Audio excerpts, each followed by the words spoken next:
করে কয় সামনে চলেন, আপনি কিনা আমরা সফরে যাব।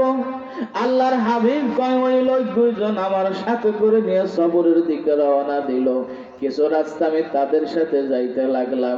কিছু দূর যাওয়ার পরে দেখি, ভালো করে খেয়াল করেন, আল্লাহর হাবিব কয় দেখে যে একটা মানুষ একটা ধারালো করাত নিয়ে দাঁড়ায় আছে, ধারালো একটা ছুরি নিয়ে দাঁড়ায় আছে, আর একটা লোক তার পাশে বসে আছে। ধারালো ছুরি, ধারালো করাত।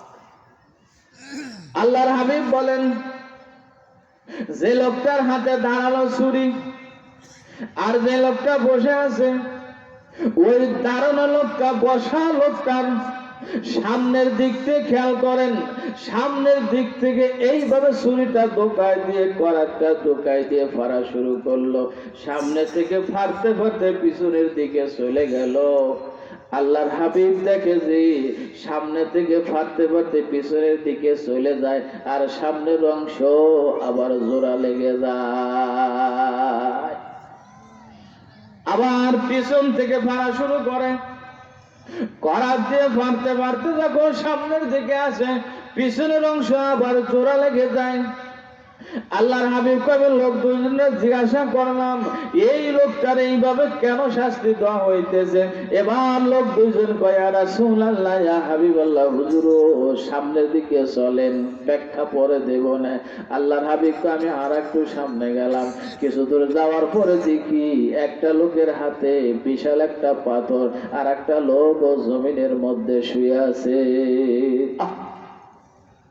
আল্লাহর হাবিব বলেন আমি দেখতেছি ওই দাঁড়ানো লোকটা শোয়া লোকটার মাথার উপরে প্রকাণ্ড বিশাল একটা পাথর দিয়ে আঘাত করতেছে।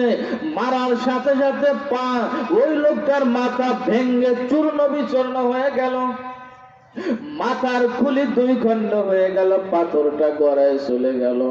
লোকটা ওই পাথর গড়ানো পাথরটা করে আনতে আনতে মাথা আবার ঠিক হয়ে গেল, আবার মাথার উপরে পাথর মারা হলো।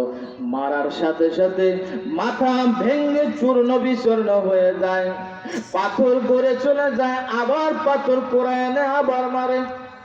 আমি লোক দুজনকে বললাম এই লোকটার এরকম পাথর দিয়ে তার মাথায় এরকম কেন মাথায় পাথর মেরে শাস্তি দেওয়া হইতেছে? লোক দুইজন কয় হুজুর আর একটু সামনের দিকে বাড়ান, আর একটু সামনের দিকে বাড়ান, ব্যাখ্যা পরে বলবো নে। কি কয়? ব্যাখ্যা পরে বলবো নে।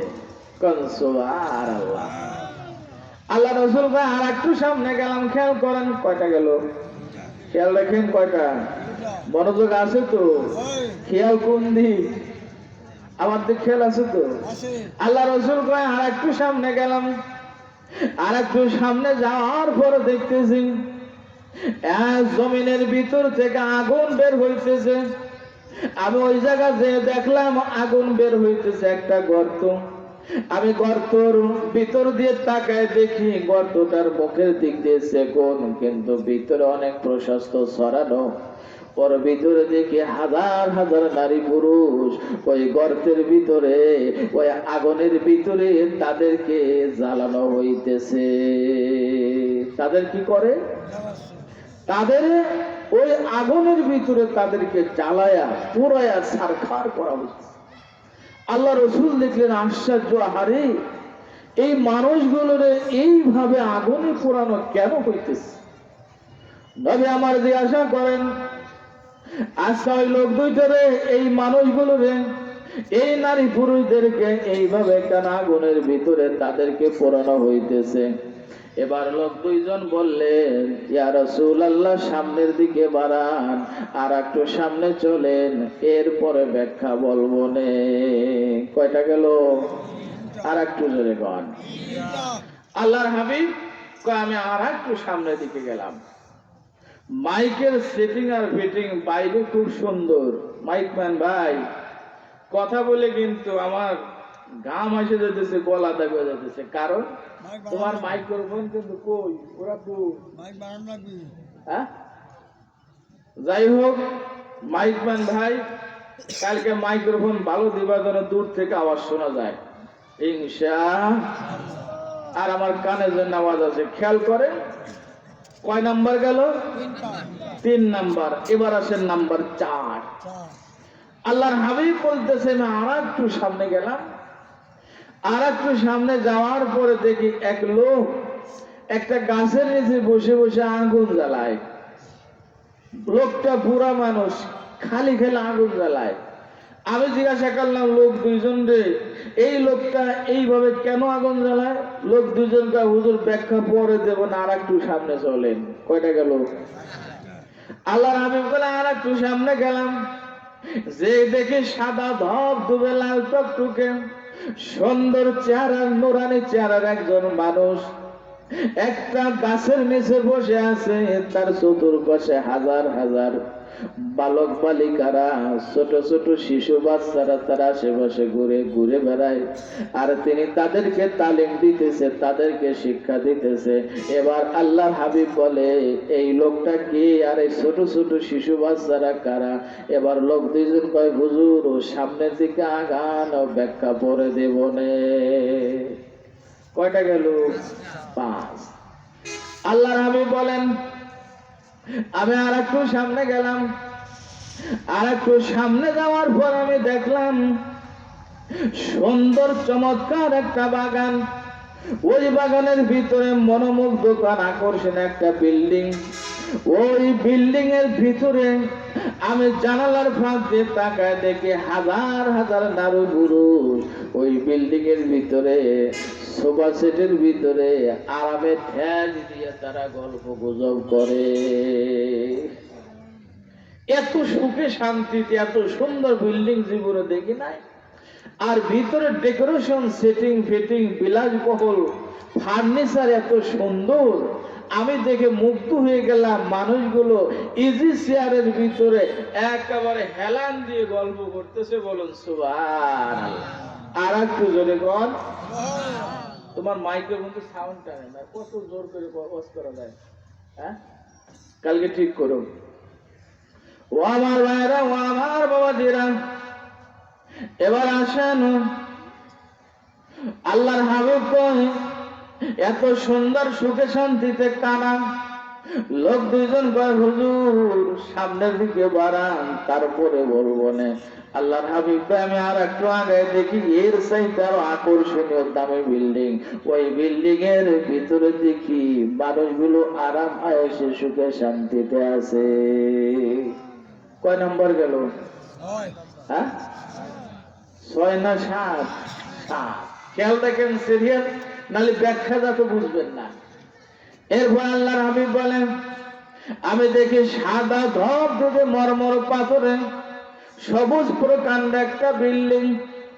আমি লোক দুইজনকে বললাম এই বিল্ডিংটা কার?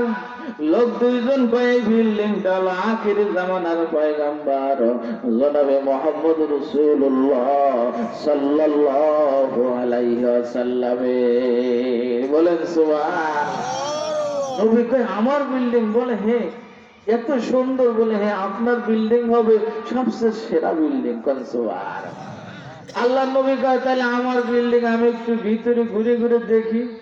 লোক দুজন কয় না হুজুর এখন টাইম হয় না, এখন দেখা যাবে না, আপনি ইন্তেকালের পরে বিল্ডিং এ আসবেন। একটু জোরে কর না। এবার লোক দুজন কয় হুজুর এই যে ব্যাখ্যা আপনার যে ঘটনা দেখাইলাম 7টা, এর ব্যাখ্যাকে আপনি শুনবেন?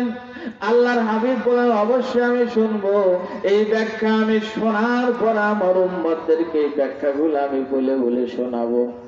ও আমার ভাইরা, ও আমার বাবাজিরা, আল্লাহ রসুলের যে স্বপ্নের ভিতরে 7টা জিনিস আল্লাহ রাব্বুল আলামিন তারে দেখাইলেন। কিছু সুখ দেখাইলেন এবং কিছু দুঃখ, কিছু কষ্ট দেখাইলেন। ঠিক না? আপনারা কি শুনবেন? রাজি আছেন তো? কারা কারা শুনবেন? এই স্বপ্নের ভিতরে 7টা ব্যাখ্যা আছে। আপনার আমার জীবনের মধ্যে 7টা শিক্ষা আছে। বলেন সুবহানাল্লাহ। ইয ক্বালা ইউসুফ লিআবিহি ইয়া আবাতি ইন্নী রাআইতু আহাদা আশারা কাওকাবা ওয়াশ-শামসা ওয়াল কমারা রাআইতুহুম লি সাজিদিন। বলুন না সুবহান। আর একটু জোরে। হযরত ইউসুফ আলাইহিস সালামের স্বপ্নের ব্যাখ্যা চলতেছে, কি বলেন ঠিক কিনা? এই স্বপ্নে আমি আপনাদেরকে চমৎকার একটি আলোচনা শোনাবো ইনশাআল্লাহ। ব্যাখ্যা শুনে যাবেন তো নাকি চলে যাবেন? কারা কারা শুনবেন হাত দেখি। লিল্লাহি তাকবীর। তাহলে একটু জোরে বলা যাবে না? এখন তো আল্লাহু আকবার বললে আর ভয় নাই। এমন একটা দিন বাংলাদেশে ছিল আল্লাহু আকবার বললে কয় নাকি জঙ্গিদের স্লোগান। আরে জঙ্গি না, এটা মুসলমানদের স্লোগান, মুসলমানদের আওয়াজে আল্লাহু আকবার। আজানের সময় কি বলি? আর একটু জোরে বলেন। একামত দেওয়ার সময়, নামাজের সময়, জানাজার সময়, ঈদের নামাজের সময় একটু জোরে বলা যাবে না? লিল্লাহি তাকবীর। আল কোরআনের আলো, আল হাদিসের আলো, কোরআন হাদিস যেখানে, তাফসীর মাহফিল যেখানে, লিল্লাহি তাকবীর। আসেন ইমাম মালিক রাহমাতুল্লাহ আলাইহি, চার মাযহাবের ভিতরে ইমাম মালিক, তিনি ছিলেন আশিকে রাসূল, নবীজির পাগল। বলুন সুবহানাল্লাহ। রাহে মেরা মাসকান হাওয়ালি কাবা, বনে মেরে মদওয়ান দিয়ার মদিনা। আয় খাসায়ে খাসানে রাসূল ওয়াক্ত দুআ হ্যায়। আমার পেশা হুজুর কেবলা বলতেন, একটু শোনেন। আয় খাসায়ে খাসানে রাসূল ওয়াক্ত দুআ হ্যায়, উম্মত में तेरा क्या अजब वक्त पड़ा है। मैं दूर हूँ मजबूर हूँ